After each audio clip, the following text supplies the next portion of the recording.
A lot is riding on James Gunn's DC universe. Not just the future of DC on film, but arguably the entire future of the comic book movie genre, as Marvel no longer have the creatives they once did to maintain their success. James Gunn used to be among those very creatives, but he famously started working for the competition. But alas, that competition is not off to a great start, as the very first installment of James Gunn's DC universe, the animated Creature Commandos, begun by taking a page from the reviled Disney Plus series She-Hulk and attack its own audience right out the gate. It's a bold strategy, Cotton. Let's see if it pays off for him. Let's dive in.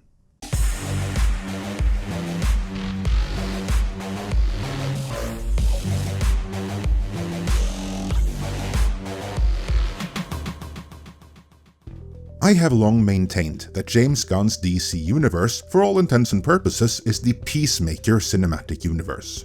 Peacemaker, of course, is James Gunn's previous DC series, which itself was the follow-up to James Gunn's The Suicide Squad, his first project for the then DC Extended Universe. James Gunn's animated Creature Commandos, in turn, is the direct continuation of James Gunn's Peacemaker, building on the events from James Gunn's The Suicide Squad. And retroactively, Creature Commandos is the first installment of James Gunn's DC universe. I say retroactively because Gunn actually wrote it as a stopgap between Season 1 and Season 2 of Peacemaker, before he was given control of all things DC, and incidentally, that is when he also started writing his Superman movie, before ever being handed the keys to the DC Kingdom.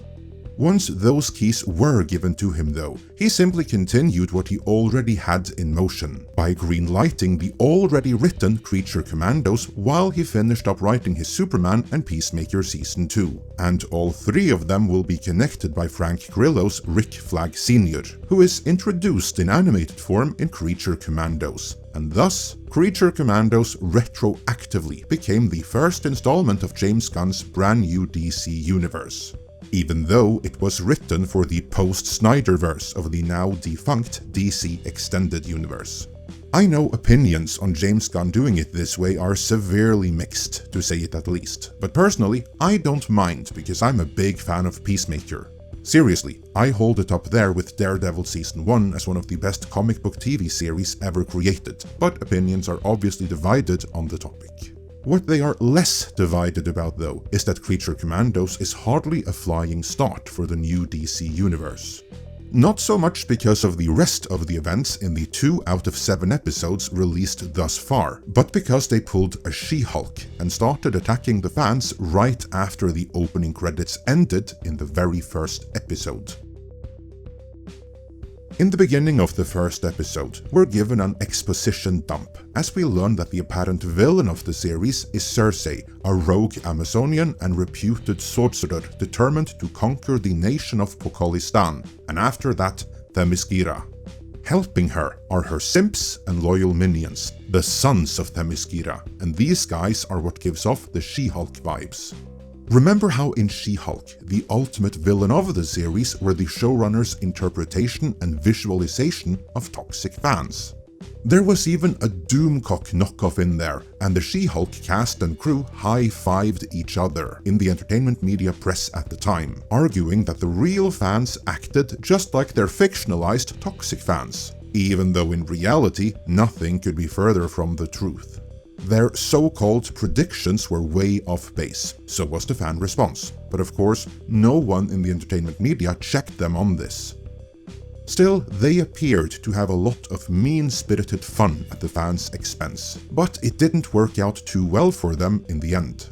She-Hulk was reportedly set up for more seasons, yet there has been no talk of any further seasons actually happening, and most recently, She-Hulk was even removed from the Marvel banner on Disney+, replaced by Deadpool, which certainly doesn't reflect well on the character's future in the MCU, so why anyone would emulate anything from She-Hulk is beyond me, but here we are.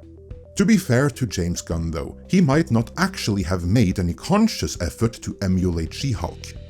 No, chances are that like the rest of Hollywood, he was in a bubble where the fans, or at the very least the online active contingent of them, are seen as toxic. so attacking them used to be a good way of signaling virtue, as well as collecting "I'm down with the message" brownie points in the industry. That, then, is most likely how the Sons of Themyscira came to be reimagined in the image of Hollywood's view of toxic fans.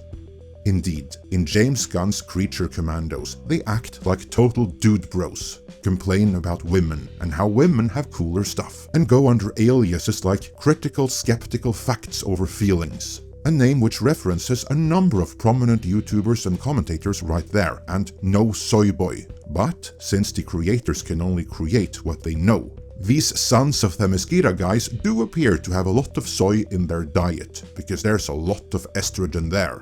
Anyway, the problem with this is that up until just a few weeks ago, until the landslide victory of Team Trump to be more specific, Hollywood genuinely thought that they were making fun of a very loud but very small minority of toxic fans, and that what they perceived as the majority of good, obedient, soy-drinking Kamala supporters would be there and laugh at these horrid toxic fans right alongside the producers.